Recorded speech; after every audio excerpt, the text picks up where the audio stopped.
Welcome to IndoctriNation, a weekly conversation series about protecting yourself from systems of control. I'm your host, Rachel Bernstein. Hi, everybody. I'm so happy that you get to hear part 2 of my conversation with Mark Potok. It has been a pleasure having him on the show. He does incredible work, and he's a really good person. And it was so nice to be able to speak with him and learn from him. Mark Potok, for 20 years, helped lead the Southern Poverty Law Center's premier operation monitoring the extreme right in the United States. He served as the director of their intelligence project and later a senior fellow and editor-in-chief of their award-winning intelligence report, Investigative magazine. He is an expert in the Klan, neo-Nazism, the militia movement, Holocaust deniers, and other aspects of the radical right. He is also a well-known civil rights champion and was at the Southern Poverty Law Center until 2017. He has testified before Senate, the Helsinki Commission, the United Nations High Commission on Human Rights, and other important venues. He has been an award-winning reporter in many newspapers and magazines and has been quoted all over, and radio and television. In 1996, his editors nominated him for a Pulitzer Prize for a series of stories on racism in Texas public housing. Mark Potok has been the recipient of numerous journalism and other awards, including the 2010 First Place Green Eyeshade Award for Best Investigative Magazine Article from the Society of Professional Journalists. Mark, in 2018, joined the Center for the Analysis of the Radical Right as a senior fellow. He has so much information to share, so much information that I think you need to know. Here's part 2 of my conversation with Mark now.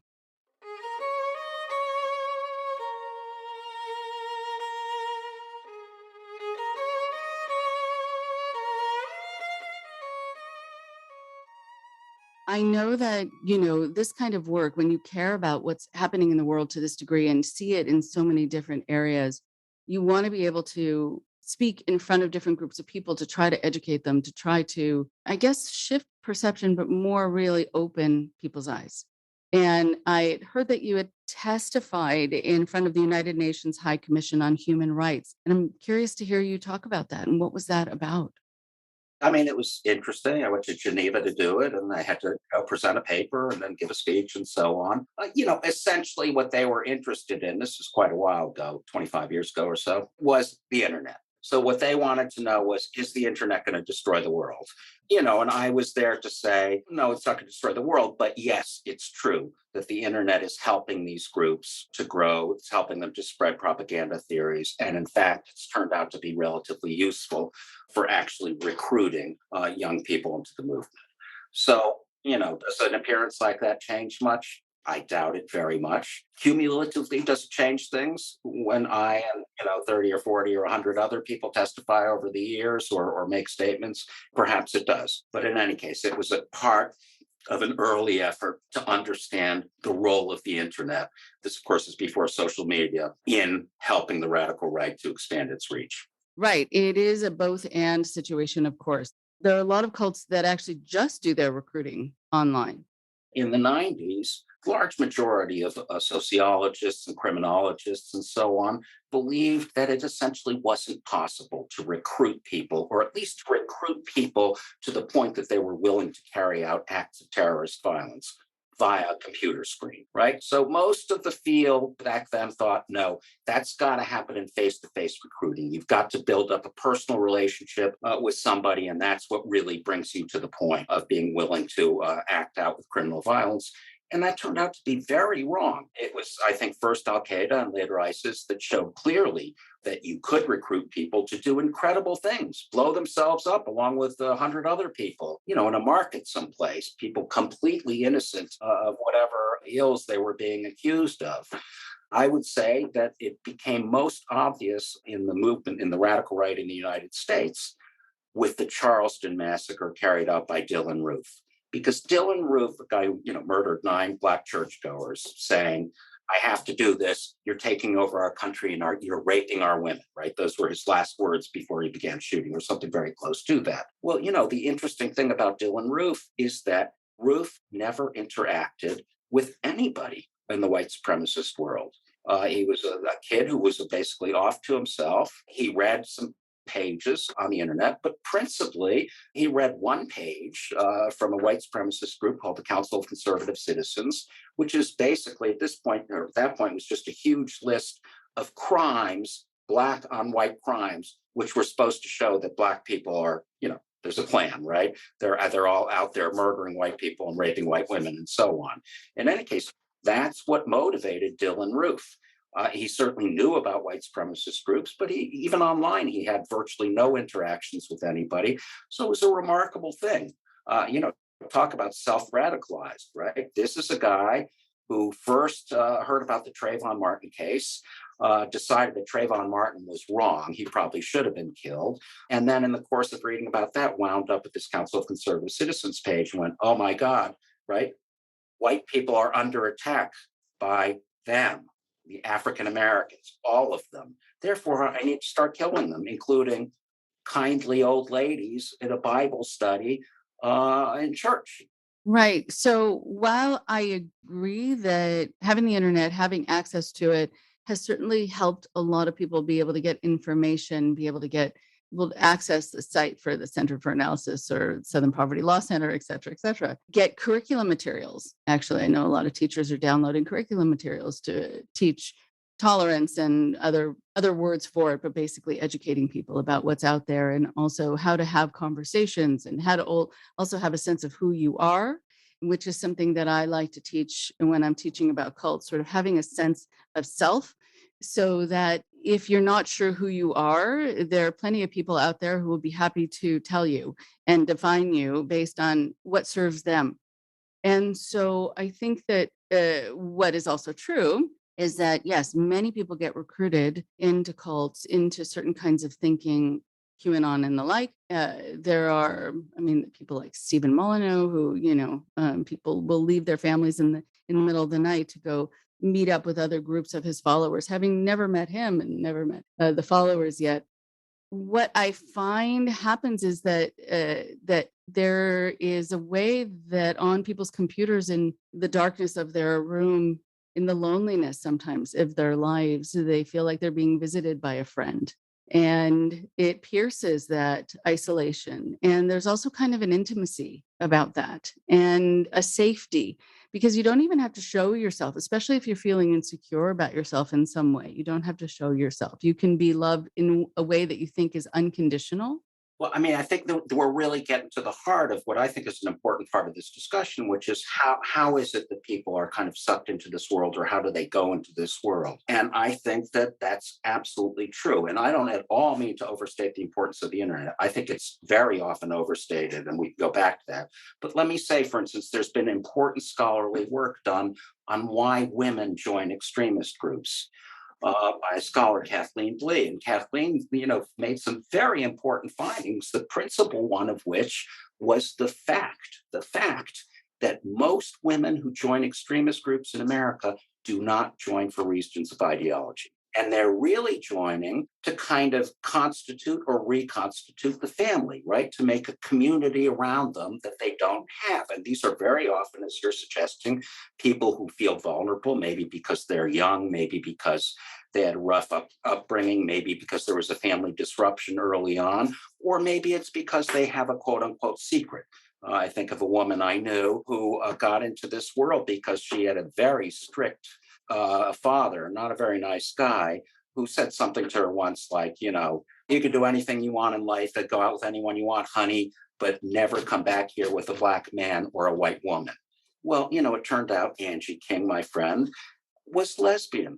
She was 16 or so when this happened. She didn't really know she was, but she was, having these feelings. And so anyway, that's how she got into that world, because it created, she could, and all you have to do is kind of say a few of the right things, like, yeah, the Jews are bad, and so on. And you're in a world that can feel very complete. A lot of recruiting was done in the 90s via the racist music world, which involved concerts, and it wasn't only CDs at all, right? It was concerts and clubs and dance halls.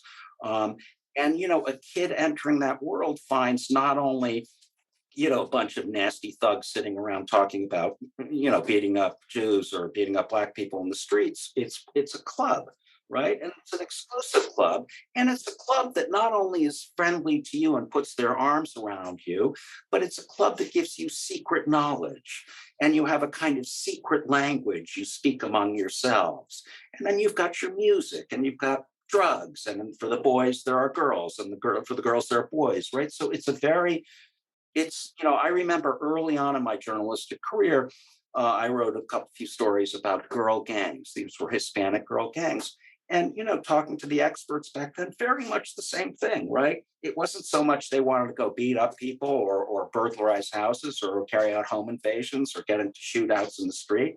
It's that they were reconstituting the family, right? They were coming from families with some typically the father gone off to prison or had abandoned the family, things like that, right? Or maybe traumatic illness, car crash, whatever it may have been, but disruptive events, or just parents who are terrible at being parents, right? Or who hate each other. But, these are young kids, very typically, trying to make a family of their own that works. So, and another thing to say about people who join this movement that maybe is counterintuitive is, you think, well, what kind of a kid could go and beat up every Latino he sees on the street or even shoot Latinos and so on? I'm thinking of a particular bunch of kids who did this. And, the really surprising thing about many hate criminals, people who carry out these criminal violent attacks, are people who don't think of themselves as scum, right? As street fighting thugs, right? They think of themselves as heroes. They are the young heroes of their community. They are doing what their parents kind of talk about and insinuate at the dinner table, but are afraid to do. So these are the brave young warriors. Somebody's got to go out there and stand up for the white race or for straight men or, whatever it may be. Typically, it is the white race. And I'm going to do it. And I'm doing it for the best of motives. And, even a guy like Timothy McVeigh, I covered the Oklahoma City bombing, the trial of McVeigh, and so on, and got to know, quite a bit about McVeigh. McVeigh was not a street thug, very bright guy. He pulled off an incredible thing. In 10 months for $5,000, he built a bomb and managed to carry out the murder of 168 people. And he certainly, he's pretty awful, right? I mean, he talked about afterwards, well, they're just collateral damage. I don't want to hear all the whining from the grandparents and so on. But he absolutely thought of himself as a warrior. He had a whole justification in his head, right? If the United States is a country that's capable of carrying out the Nagasaki and Hiroshima bombings, killing hundreds of thousands of people, utterly innocent, not who are civilians, men, women, and children, well, then where do we get off whining about the murder of 168 people in Oklahoma City? So I just think those are important things to understand about some of these people. And, all the groups on the radical right are not cultic. I would not use cult to describe the majority of them. There are certainly groups that are cultic that really revolve around the leader, around keeping outside information away, and so on. And it's surprising how it seems to me that most cults led by a man wind up. You come to a moment when the man decides he gets all the women. And that has happened in quite a number of the white supremacist cults as well. Thinking, for instance, of a group in the 80s called the Covenant, the Sword, and the Arm of the Lord. Very hardline group in Northwest Arkansas. They had a compound. And sure enough, a day comes when the leader, James Ellison, he called himself King James of the Ozarks, tells all the men in the groups that, they can't have relations with their wives anymore. It's only him. And this, of course, is precisely what Koresh did, the same thing. When he had a revelation from God, guess what? All the women and girls are for me. So anyway, the main point really is just that an awful lot of these groups and individuals aren't cultists. Let me say one other thing, which is a bit of an extended thought, but I think it's a real mistake to start, and I see this being said very often by all kinds of people who study these groups or just observe them.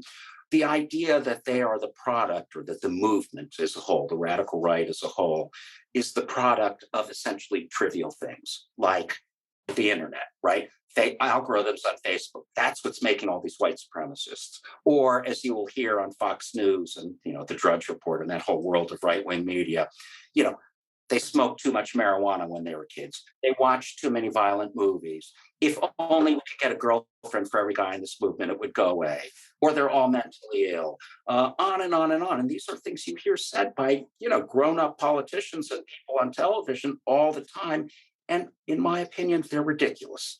And I think the internet has been important, and social media has some very specific aspects to it that help these groups and individuals. But what I'm trying to get to is the idea that really, look, this is a global phenomenon. I mean, at least across the Western Hemisphere, we're seeing these right-wing populist regimes, nationalist regimes and politicians all over, right? Trump, of course, in this country, but, Hungary, Poland, Belgium, India, with Modi, this extreme religious nationalist, many countries in Latin America. So, all across Europe, I mean, even countries like the UK and Greece, my God, I grew up partly in Greece. It's the most wonderful country. And now it's got a serious Nazi movement. Well, this isn't all because the kids watch too many violent movies or they couldn't get a girlfriend soon enough. Something else is going on. And what I would argue is what's going on is a tremendous backlash against huge socioeconomic changes in the world. And basically, these are changes related to globalization. So in the case of the United States and quite a few other countries, we are seeing a radical change in the demography of our country and our population. Our country was 90% white from the colonial period right up until the early 1960s. It is now 62% white, and the Census Bureau says that by about in the next 20, 25 years, whites will be less than 50% of the population. In other words, white people in America will be one more minority among many. So it doesn't bother me, but there are tens of millions of white people who feel like, oh my God, right? The others are taking over our country and they're coming for us, and the country our forefathers built and so on is being stolen from us. And this is not right, but it's deeply felt, right? At the same time, financial aspects of globalization, right? The destruction of the steel industry, of the auto fabrication industry, of the textile industry, right? There are big sectors of our population, and in particular, big sectors of the white working class in America who are angry, who feel somewhat with some justification that they're being left behind. They're the people the newspapers never write about. And they are the people, perhaps it's worth pointing out, they're the same people. These are Trump voters, but they are also United Kingdom voters who voted for Brexit. It's the same people. The Brexit voters lived in the North counties of England. These are the deindustrializing, the old steel areas and coal miners and so on, industries that are collapsing or have gone abroad. And then finally, these giant cultural changes. And the most obvious one, just for an example, is same-sex marriage, right? I mean, who 20 years ago thought in the United States same-sex marriage would be legal in 50 states? And here we are. And in the same way, Black Lives Matter, et cetera, Me Too, all of these things. So there are many people who are terribly, terribly frightened by this, who feel that something's being taken from them. And of course, in a sense, something is, right? White privilege is certainly not gone, but it's under attack. And so this is a reaction to that. And you see it again and again. It doesn't have to be white people, right? I mean, Modi's India, it's like we, the Hindus, are the good people, right? And the Muslims, they're a little darker than us and they got crazy religious beliefs and we really don't like them. And we're going to make life as miserable for them as we can. So I just think that's an important thing to understand about what's driving this movement. I think it's very important to understand. It's reminding me of a conversation I had yesterday. And so this is not a term that I can take credit for. It's someone I was talking to, but I haven't yet gotten permission to say his name, so I won't say it. But he's a light-skinned Latino, and he talks not only about white privilege, but light privilege. And that there is something about sort of looking like the people who are the privileged ones that helps you pass. And then you have your own issues of feeling like sort of a traitor to your own community. And, why are you being treated differently?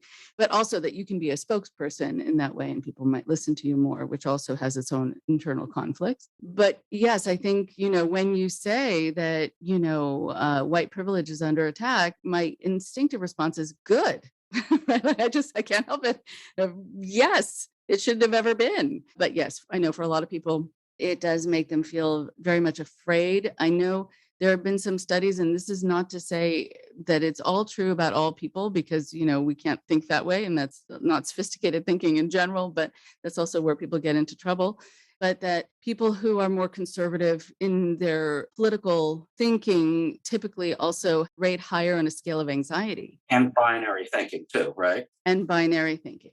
Right. I think they're also intertwined, right? That things have to somehow make sense. Through the gray area can be anxiety producing for people who have anxiety. I need to know what is, and I need to know it'll remain the same. And then I can breathe. But that's not the way the world works. And being able to be flexible, being able to know that there is a fluidity, political, which I think is political health, sexual fluidity. I mean, human beings are human beings. I think there should always be fluidity. But yes, people hold on to what they know, whether it's the best thing or not, but just because it's familiar, better the devil you know than the devil you don't. But also, especially if you think it is the best, and also if it works for you, because then if something's going to change and it no longer is going to work for you, then suddenly what's going to happen to your life? And a more anxious way of approaching that would be, now it'll be bad and now it'll be under attack.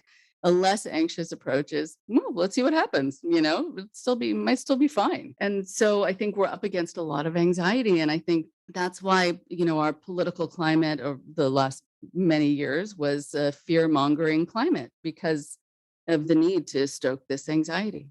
I think that's right. And, all the studies looking at why Trump was elected basically come down to the same idea, right? That my identity is under attack. And that's really what it's about. It turned out not to be poor people, not to be rich people. And that actually is something that studies have shown to be true of the radical right in general. I remember, during the first wave of the militia movement in the 1990s, people thought, well, these are all sort of struggling, losers from Idaho and Washington State who somehow can't find a place to be in the economy and, are barely scraping by, and their, beard reaches the floor, and they live in some terrible cabin in the middle of nowhere, with plastic for windows. And that turned out not to be true whatsoever. That in fact, lawyers and doctors were represented in the militia world as well, with just the same kinds of, pardon me, batshit crazy ideas.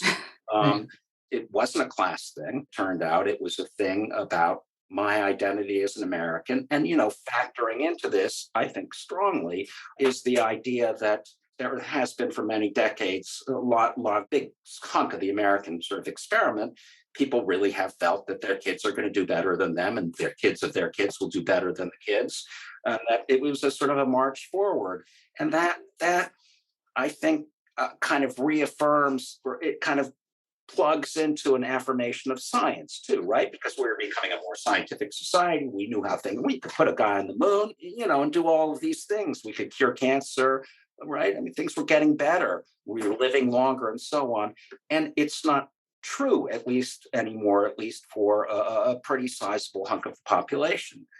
Things look clearly worse. I mean, sometimes talking to groups, I would point out, think of like someone the age of my father. Back then, who grew up in the 30s, really. But in any case, or more recently than that, but people right up into the 50s and 60s, and perhaps even later, if you got a high school degree, you weren't some kind of huge screw up in high school. You could leave, a young white man, get a job in a factory that paid very good wages. There were strong unions back then, and you could support a family. You could support a wife and a couple of kids, and nobody else would have to work. And you could live pretty well. And by God, after a time, you could buy a house and have a car, maybe a second car.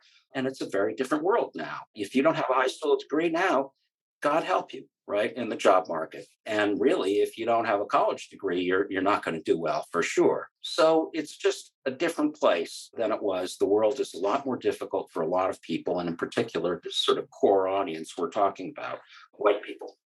Right, it is. Okay, so moving into that, I guess just as we wrap up, I think it's important when you look at the world now. I think of having kids myself and the mother of kids who are all over the place, trans, gay, straight, well, just like kind of a cornucopia of whatever they are and are were meant to be. There is also this sense for some of them where they are propelled to want to make a difference, and others sort of have this burden, almost I mean, I don't usually swear on the show, but they'll say like they get the buckets, like global warming. There's too much going on. Thanks grown-ups for leaving this world in this way to us, and now we have to dig ourselves out of holes just to get even to where you are beyond being able to surpass. I think for the work that you do, I'm sure part of what is important when you're putting together information is seeing if not only can you be an educator, but a catalyst, I think. What can people do now if they're feeling overwhelmed? Where can they find their way in? Are there movements of change that would be good for people to hear about? Because when people hear a talk like this, you can, of course, there's so much to talk about that's wrong. And that's incredibly important to enumerate.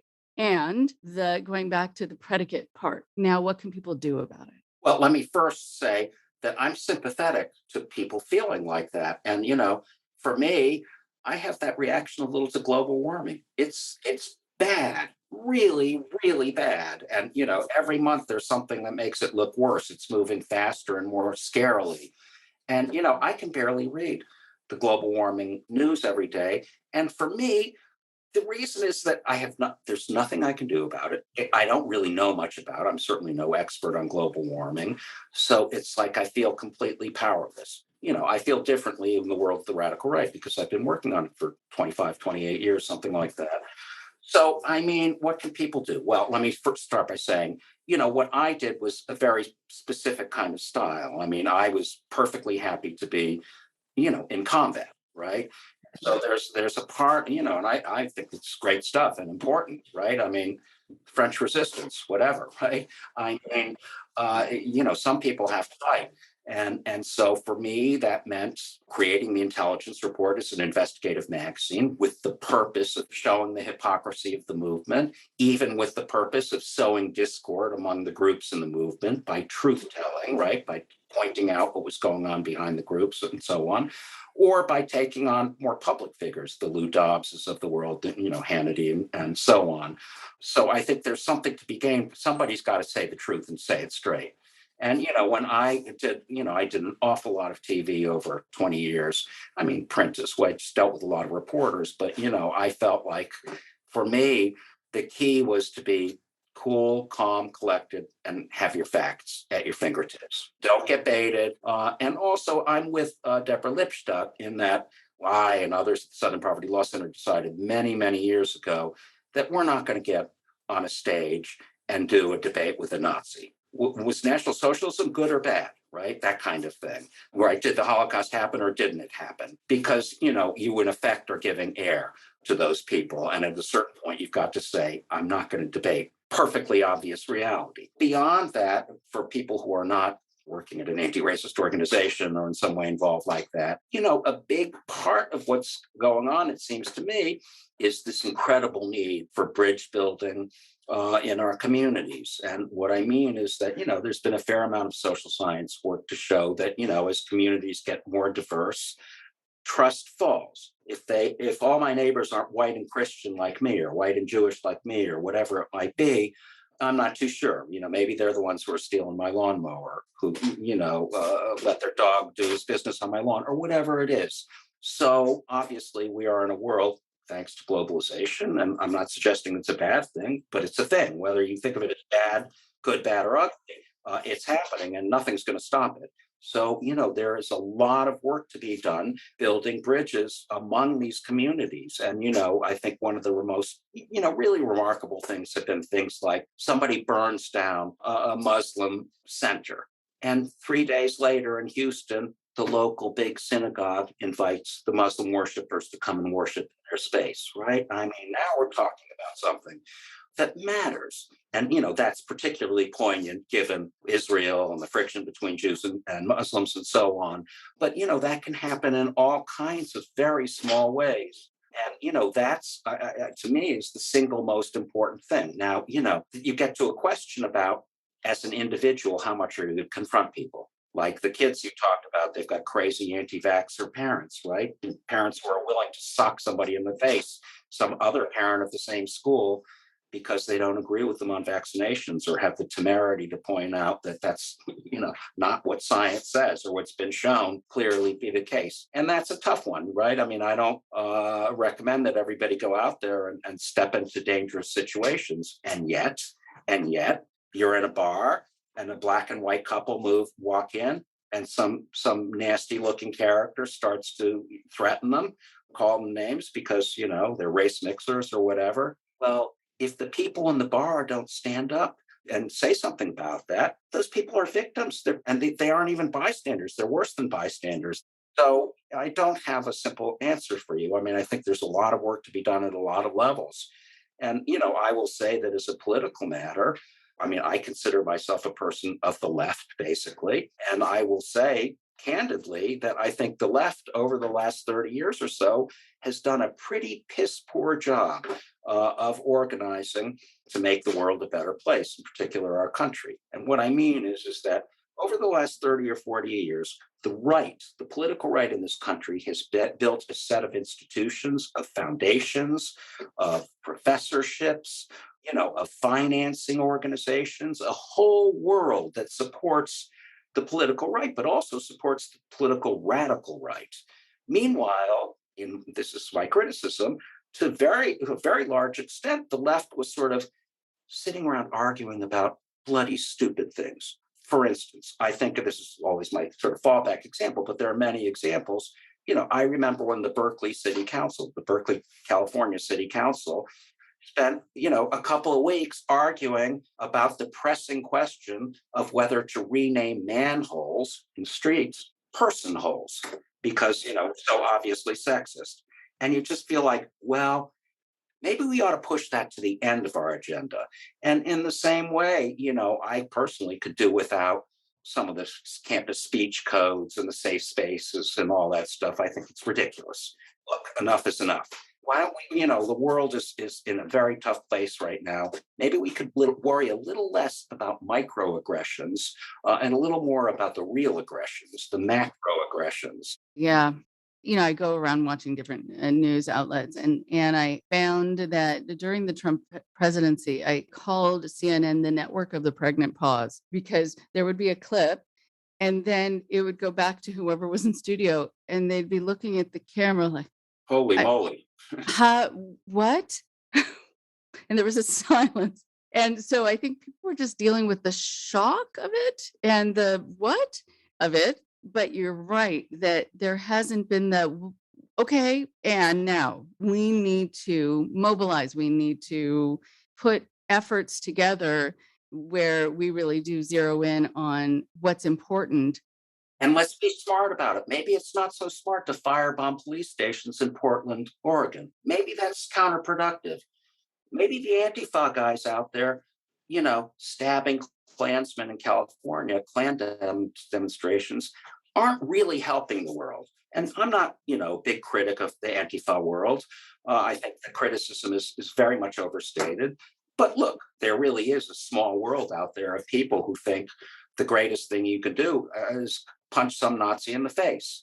And, look, I mean, when Richard Spencer got punched in the face, I can't tell you that I didn't kind of enjoy it. That little so-and-so had it coming. But, if that's what making a better world is like, I'm here to tell you it's not going to work. And that's going down the path of Germany in the 30s. And I'm not suggesting we're the Weimar Republic, but, that's what was happening in the 30s. Massive street wars between essentially communists and fascists. And well, in the end, the better guys, the communists, the socialists, the democratic socialists lost. They were out beaten up. So I don't think it's helpful. I think there's a lot of dumb thinking about strategies and tactics. And, I guess it seems easier to punch a Nazi in the face than to go try and, improve your community or improve, kind of build bridges within your community. I think it really is harder, but that's the work that needs to be done. Yes, agree. Agreed. I mean, it is immediately gratifying, right? But it is very small, and it doesn't really help the cause in any grand way. Although it gives you a immediate release, but that's also sort of just like being back in the sandbox, So Watching revenge films, right? I right, mean, exactly. they're kind of fun, right? Who doesn't like to see the bad guys finally get their comeuppance? But it's like, it's not a good way to help the world. Thank you for helping the world. Thank you for the work that you have continued to do in different forums, but with overlapping themes. And I look forward to hopefully being able to speak with you again, but also watching, what you provide and also how the information that you have culled and what you've presented and what you've done has also now been put into play, which I'm sure is very gratifying for you to be able to see. And I thank you so much for your time today and really for your decades of work and continuing to educate the public and being the big idea guy, right? Taking it off the streets and looking at it, sort of zooming out, seeing the big picture and seeing what needs to be done. And it's very much appreciated and very much necessary right now. So thank you. Thank you. Well, thank you for all those probably overkind words, but I really appreciate it. And I would be happy to come back anytime. Wonderful. Thank you so much.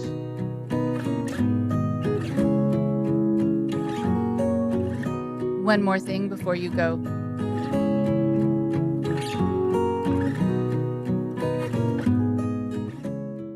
Thank you to Mark for continuing the conversation with me and for sharing his time and his wisdom and his experience.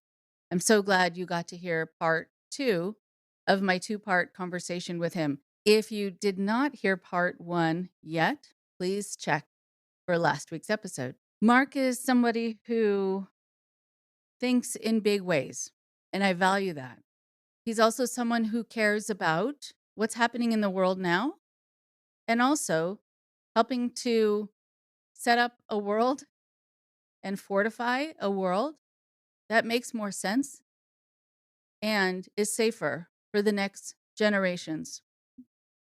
There is a quote by Elizabeth McCracken, the author, and she says, "When our children love what we love, it is a blessing. But oh, when they hate what we hate," and that's the quote, it's very powerful. Hate is something that goes from generation to generation unless it's stopped. Children are mirrors to us. They imitate us. God knows I know that from my kids. I've learned a lot about the things that I say, the little phrases, the sounds I make. When I hear them imitated, I'm just happy they're good because it's very easy to imitate the good and the bad. I have a friend whose father sometimes babysits her son.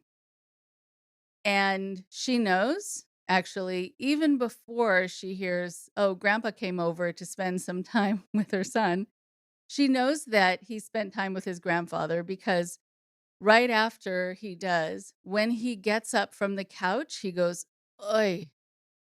That lasts for about a day. Children imitate. So we want to guide well and carefully. Children also pick up not only on macro aggressions, but micro aggressions. Children pick up on the fact that you lock the car doors when you go into a certain neighborhood. Children notice the face that you make, your body language. They notice everything. And so, because of that, I don't want you to be nervous around your kids. I want you to see that as a wonderful, wonderful tool to educate. And also, if you find that you have kind of a knee-jerk reaction to something that you weren't even aware, and it sends a certain signal to your child, you have a chance to correct that and say, you know what, I feel like I made a face when someone approached me, and you may have gotten the wrong impression that it's because they're from a certain place or they look a certain way, but it was really that I was nervous. They were coming up and approaching me too quickly, and that makes me anxious. Just sort of translate the scene for your kids so they don't get the wrong idea. Not only do kids notice what we do, they pick up on things from each other, from their teachers, from their coaches, from everyone. So they're catching signals from everywhere.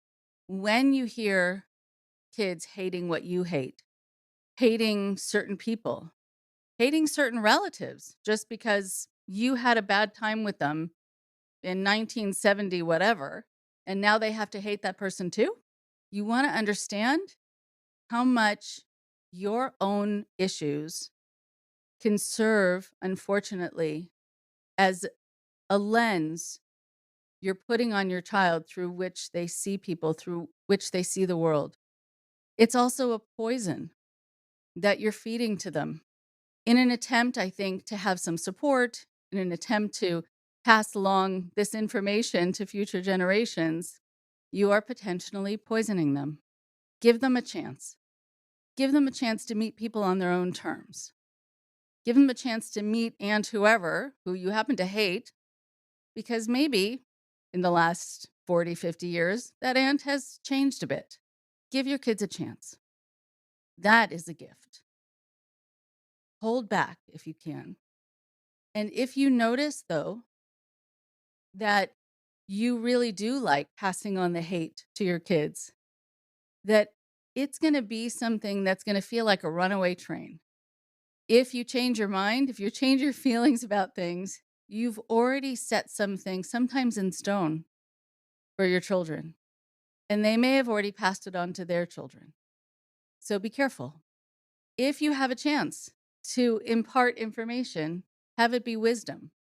And if you really can't help yourself, and you really want to talk about people from another country being a certain way, or you want to make sort of broad generalizations about whole swaths of people or whole generations of people or whole political parties, then say, in my opinion, but you can have a different opinion. Always give them a chance to be different without disappointing you.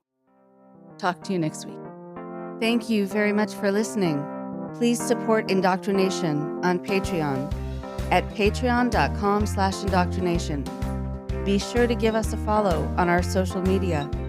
Find us on Facebook and Instagram using @Indoctrination Podcast. And for Twitter, find us at @_indoctrination. We love hearing from you too. So send us an email at indoctrinationshow@gmail.com. And for more updates on the show, visit our website at www.podpage.com/indoctrination.